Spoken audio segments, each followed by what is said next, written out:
Bonsoir à tous, je suis Kevin Gall, ministère prophétique. Nous sommes le 14 juillet 2017, il est 23h50 et j'aimerais vous faire une vidéo d'avertissement en ce qui concerne le post-tribulationnisme et ceux qui s'élèvent en tant que ministère prophétique ou en tant qu'enseignants, qui se revendiquent post-tribulationnistes, ce qui est juste, ce qui est bien, mais qui, hélas et malheureusement, véhiculent des mensonges dans leurs enseignements sur le post-tribulationnisme. Alors, je ne sais pas comment ils font, ils arrivent au bout du tunnel, mais malheureusement, ils n'arrivent pas à terminer pour sortir du tunnel et comprendre et avoir la pleine lumière sur la question de l'enlèvement de l'Église et de l'avènement du Seigneur. Satan est très fort, vraiment, pour tenir et semer le livret là où on l'attend le moins, et là où on croit que c'est terminé, qu'on en a fini avec lui, ben il est encore là, quoi. Incroyable. Donc on avait déjà démontré qu'il n'y a pas d'enlèvement de l'Église avant l'Antéchrist et la Grande Tribulation, on a expliqué ces choses, on a expliqué qu'en temps de l'apostasie, les trois quarts, la majorité, plus même, des pasteurs sont pré-tribulationnistes, et que vous avez des leaders pré-tribulationnistes qui vous enseignent le mensonge. On a expliqué qu'il faut faire très attention à des leaders tels que Pierre Gilbert, Mario Massicos, Claude Winiarski, aussi Raymond Bourgier, qui ont une influence sur Internet et qui, malheureusement, égarent le peuple de Dieu sur ce point. Il ne faut pas qu'il en soit ainsi. On a débunké, entre guillemets, effectivement la doctrine pré-tribulationniste, mais malheureusement, il y a également des hérésies qui sont véhiculés par des post-tribulationnistes et des leaders dans ce domaine, notamment aux États-Unis d'Amérique. Et pour ça, j'aimerais prendre l'exemple d'un pasteur d'une église baptiste qui s'appelle Steven L. Anderson, qui est un leader post-tribulationniste qui fait un gros travail aux États-Unis pour éclairer les chrétiens qu'il n'y a pas d'enlèvement de l'église avant l'Antéchrist et la Grande Tribulation. Donc sur ça, moi je dis bravo. Et vous avez notamment un film qui s'appelle After the Tribulation, qui vous explique très bien, et on le voit dedans, ce pasteur, en train de prêcher et d'avertir les États-Unis qu'il n'y a pas d'enlèvement de l'Église avant l'Antéchrist et la Grande Tribulation. Donc il travaille très bien. Mais le problème, c'est qu'il vient vous expliquer, il vient d'abord expliquer aux Américains, mais si vous avez accès à Internet, et que vous parlez un peu anglais, vous comprenez un peu l'anglais, et que vous allez chercher des enseignements chez des pasteurs anglophone, vous risquez de tomber sur ce qu'il prêche, où il vous explique que l'enlèvement de l'Église aura lieu juste après le 6e sceau, et pas à la 7e et dernière trompette de Dieu. Donc pour lui, juste après les signes cosmiques que Jésus a donnés dans Matthieu 24, qui sont également écrits dans Joël 2 et Acte 2. Mais il ne va pas nous expliquer que l'enlèvement de l'Église aura lieu à la 7e et dernière trompette de Dieu, comme l'a expliqué Paul dans 1 Corinthiens 15, et tel que c'est expliqué et approfondi dans le livre d'Apocalypse, par l'intermédiaire de Jean. Et comme Apocalypse chapitre 22, verset 18, nous appelle à être des perfectionnistes dans le domaine de l'enseignement de l'eschatologie, au niveau doctrinal, il est important de corriger ce qui doit être corrigé. J'ai déjà essayé de parler en privé au pasteur Steven L. Anderson. Nous avons eu une brève discussion il y a 4 ans, par écrit. Et pour lui, il ne remet pas en cause sa doctrine. Pour lui, l'enlèvement de l'Église aura lieu juste après le 6e sceau, et l'Église ne traversera pas les trompettes jusqu'à la 7e. Donc, j'aimerais vous prouver qu'il se trompe. Et pour ça, on va aller dans Apocalypse chapitre 9. Vous avez la 5e trompette, et on voit le fléau de la 5e trompette, on voit des sauterelles qui sortent de l'abîme, suite à une étoile qui ouvre la terre. Et ces sauterelles ont le pouvoir de faire du mal à des hommes, mais seulement aux hommes qui n'avaient pas le sceau de Dieu sur leur front. On voit ça au verset 4. Donc, il y aura donc la présence d'hommes qui auront sur leur front le sceau de Dieu, puisque nous avons cette précision. Si il y avait toute l'Église au ciel à ce moment-là, il n'y aurait pas eu besoin de nous préciser dans la Bible, là, dans ce passage, que ce fléau n'atteindrait seulement les hommes qui n'auront pas le sceau de Dieu sur leur front. Donc il y aura encore des chrétiens pendant cette période. Bien qu'il y aura déjà eu beaucoup de martyrs chrétiens avant la 5e trompette, puisqu'on voit effectivement qu'au 5e sceau, il y a déjà beaucoup de morts chrétiens. Quand on tourne la page et qu'on va dans l'Apocalypse chapitre 10, à partir du verset 5, et on va aller jusqu'au verset 7, mais surtout on va lire plutôt le verset 7, il nous est expliqué qu'à la voix du 7e ange, le mystère de Dieu s'accomplit, comme l'ont annoncé et prophétisé les saints prophètes de Dieu. Bon, ça nous fait penser à ce que Paul a dit dans 1 Corinthiens 15, que le mystère de Dieu s'accomplirait, et qu'à ce moment-là, vous aurez l'enlèvement de l'Église. Quand vous tournez la page, que vous allez dans l'Apocalypse chapitre 11, au verset 15, vous avez la 7e trompette. Vous avez le 7e ange qui sonne de la trompette, et on voit qu'il se passe quelque chose de particulier.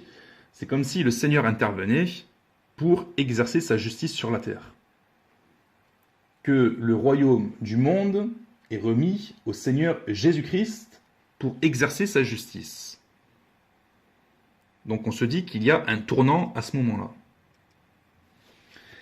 Et c'est là qu'il faut connaître, j'ai envie de dire, parfaitement et bien maîtriser les Écritures au niveau apocalyptique, donc au niveau de ce livre, pour comprendre que Apocalypse chapitre 14 nous parle de l'enlèvement de l'Église, à partir du verset 14, où il est question de la moisson de la terre. Et la moisson de la terre correspond à l'enlèvement de l'Église. D'ailleurs, à partir du verset 9, c'est une exhortation qui nous est adressée, où il est question de ne pas accepter la marque de la bête. Parce que celui qui accepte la marque de la bête, il sera tourmenté au siècle des siècles, il aura le jugement éternel. Et le verset 12 nous dit, c'est ici la persévérance des saints qui gardent les commandements de Dieu et la foi de Jésus.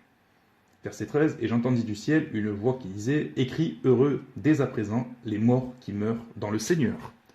Donc vous aurez encore des chrétiens qui vont mourir, qui seront dans le Seigneur pendant cette période. Apocalypse chapitre 14, juste avant le verset 14, on a la moisson de la terre. Et ce passage d'Apocalypse 14 précède Apocalypse chapitre 15, où il est question des 7 derniers fléaux, les 7 coupes de la colère de Dieu.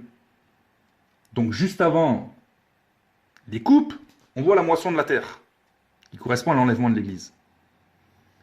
Mais juste avant les coupes, on sait qu'on avait les 7 trompettes. Donc l'enlèvement de l'Église a bien lieu à la 7e trompette de Dieu, où le Seigneur intervient juste avant d'exercer et d'envoyer les coupes, les derniers fléaux.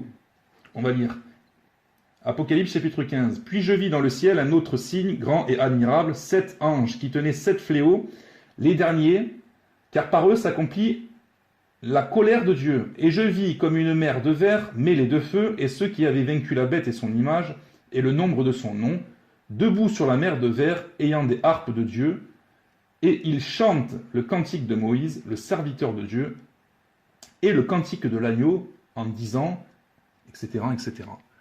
À ce moment-là, Jean a une vision, il voit toute l'Église dans le ciel, y compris les martyrs de la grande tribulation, puisqu'il est en train de nous expliquer qu'il a vu également ceux qui avaient vaincu la bête.